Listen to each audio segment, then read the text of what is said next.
नमस्कार दोस्तों, stock movers में आपका स्वागत है। दोस्तों, आप हमारे चैनल पे नए हैं तो हमारे चैनल को सब्सक्राइब और बेल आइकन को हिट जरूर कर लें।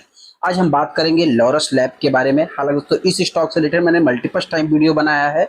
उस टाइम पे कंपनी बहुत ज्यादा वर्स्ट कंडीशन में थी, और अभी फिलहाल की अगर बात करूँ तो कंपनी एक कि देखिए, सबसे पहले तो मार्केट के सिचुएशन के अकॉर्डिंग अगर देखा जाए तो इस स्टॉक में बहुत बड़ी गिरावट देखने को नहीं मिली है। आप कह सकते हैं ऑलमोस्ट 20%, 20% भी नहीं, 15 से 16% स्टॉक में गिरावट देखने को मिली है।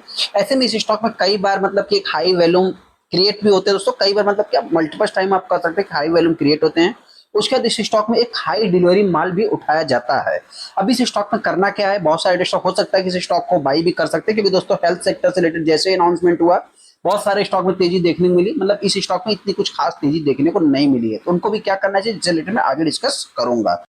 हम आगे लॉरस लैब के ऊपर, जैसा कि आप देख, सबसे पहले अगर मैं इस स्टॉक की बात करूं तो 6 फरवरी की इस स्टॉक में लगभग 2.25% के आसपास गिरावट देखने को मिली थी। वहीं पे अगर आप 5 दिन के चार्ट को देखें तो स्टॉक में तेजी देखने को मिलेगी। कहने का अर्थ क्या दोस्तों, ये स्टॉक लगभग ऑलमोस्ट 940 से लेकर के, और आप कह सकते हैं कि ये स्टॉक में लगभग 5% की तेजी देखने को मिली थी 2 फरवरी को। जो आप कह सकते हैं कि एक प्रकार से जैसे बजट का जो अनाउंसमेंट हुआ उसके बाद आप कह सकते हैं कि स्टॉक में तेजी देखने को मिली। हालांकि बजट वाले दिन की अगर बात करूं, बजट वाले दिन इतना कुछ खास कि स्टॉक में तेजी देखने को नहीं मिली, जो कि आप अगर एक महीने के चार्ट को देखेंगे, यहाँ पे आपको देखने को मिल जाएगा 2 फरवरी और ये 30 जनवरी। कहने का अर्थ हो दोस्तों कि आप कह सकते हैं कि इतना कुछ खास रिएक्शन देखने को नहीं मिला। वहीं पे अगर आप एक महीने के चार्ट में देखें 14% कंपनी डाउन है। ऑलमोस्ट अगर मैं 6 महीने की बात करूँ तो 15 से 16% का रिटर्न है।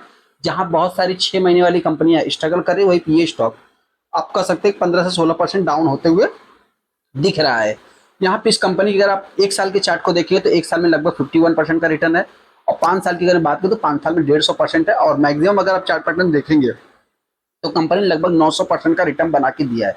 हाँ, इस स्टॉक की दोस्तों जर्नी एक कि आप कह सकते हैं कि लॉन्ग टाइम के पर्पज से अगर आप देखेंगे तो स्टॉक में गिरावट, और एक वर्स्ट गिरावट देखने को मिली थी। ऐसा नहीं कि एक ही बार है, एक लॉन्ग टाइम अगर चार्ट देखें तो छोटा देखने को मिलेगा, लेकिन हाँ, एक हैवी करेक्शन देखने को मिला था। उसके बाद जो रैली देखने को मिली, आप कह सकते हैं कि शॉर्ट टाइम में ही स्टॉक ने एक अच्छा खासा रिटर्न भी बना के दिया। लगभग आप कह सकते हैं 250-300% का रिटर्न निकल के आ जाएगा। तो डीपली में जाने की जरूरत नहीं दोस्तों। हाँ, एक इंपॉर्टेंट चीज यही बताना चाहते हैं कि इस कंपनी का भी जो प्रेजेंटेशन है, आप कह सकते हैं ग्लोबल लेवल पे देखने को मिल जाता है। जैसा कि आप यहाँ पे देख सकते हैं कि एपीआई सेगमेंट में कंपनी काम करती है, और वहीं पे सीएमओ और सीडीएमओ वेस्ट रिलेटेड भी कंपनी आपको देखने को मिल जाएगी। तो ये भी अपने आप में एक पॉजिटिव चीज आप कह सकते हैं। यहाँ पे अगर मैं कंपनी की बात करूँ, कमर्शियल मैन्युफैक्चर लगभग कंपनी के पास एम्प्लॉय लगभग 6,500 एम्प्लॉय है इनके पास, इंक्लूडेड अराउंड आप कह सकते हैं कि 150 से ज्यादा, माफ करना, 1050 जो कि साइंटिस्ट देखने को मिल जाएंगे। उससे ज्यादा इनके पास साइंटिस्ट है। 11 फैसिलिटीज भी देखने को मिलेगी यहाँ पे, जिनेवा जापान, और बहुत जगह पे इनका जो कि एक ग्लोबल लेवल प्रेजेंटेशन भी देखने को मिल जाएगा। जेनेरिक दवाओं में लगभग 56 से आप कह सकते हैं कि ऑलमोस्ट 50-40% के आसपास इनका देखने को मिलता है। एक हैवी कंपनी है, मिड कैप और लार्ज कैप टाइप की कंपनी देखने को मिलेगी। 51,000 करोड़ का मार्केट कैप देखने को मिलता है। यहाँ पे कंपनी का जो पी है लगभग 60 का है। यहाँ पे अगर आप कह सकते हैं फेस वैल्यू दोस्तों 2 का है आज भी कंपनी का, लेकिन हाँ, आरओसी आरओ इतना कुछ खास देखने को नहीं मिलेगा।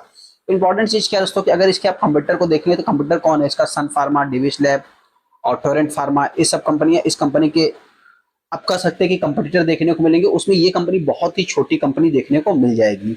यहाँ पे इस कंपनी की जो अगर आप क्वार्टरली रिजल्ट को देखेंगे तो दिसंबर का इनका क्वार्टरली रिजल्ट आते हुए भी दिख गया है। रिजल्ट भी इतना कि कुछ आप कह सकते हैं कि बहुत ज्यादा कि सस्पेंस वाले नहीं है। रिजल्ट आप देख सकते हैं कि यहाँ पे ईयर ऑन ईयर बेसिस और क्वार्टर ऑन क्वार्टर बेसिस, दोनों बेसिस पे रेवेन्यू में जंप है, ऑपरेटिंग प्रॉफिट में भी कंपनी की जंप ही देखने को मिल रहा है।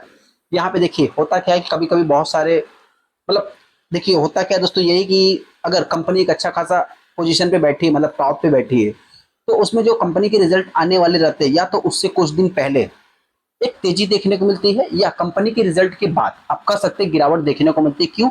क्योंकि एक क्यूज निकाल लिया जाता है। यहाँ पे क्यूज की अगर बात करें तो कंपनी का जो आप देख सकते हैं जो ईयर ऑन ईयर बेसिस कितनी बड़ी ग्रोथ है, आप यहाँ पे देख भी सकते हैं, और क्वार्टर ऑन क्वार्टर बेसिस एक क्यूज तो निकल ही जाएगा। या तो आप कह सकते हैं कि गाइडेंस को लेकर के या कुछ ना कुछ एक क्यूज तो आ ही जाता है। लगभग 7,000 करोड़ का 6,000-5,000 करोड़ का जो कि कंपनी रेवेन्यू साल में जनरेट करती है, और 1,000 करोड़ का प्रॉफिट भी जनरेट करती है। अभी तक की अगर बात करो तो कंपनी का जो भी यहाँ पे बैलेंस शीट भी एक स्ट्रांग देखने को मिलता है। डेट भी कंपनी का इस साल कुछ रिड्यूस होते हुए दिख रहा है। और अगर मैं शेयर होल्डिंग पैटर्न की बात करूँ तो सबसे अगर प्रॉमिसिंग कुछ है कंपनी में, आप कह सकते हैं, कुछ लोग कहेंगे 27% का स्टेक है। देखिए, जो 27% का स्टेक है, ऐसा नहीं, 27% का स्टेक इनका बहुत दिनों से है। इतना स्टेक इनके पास देखने को मिलता है। उसमें अगर एफआईज की बात करें तो एफआईज भी इस स्टॉक में बाई किए हैं।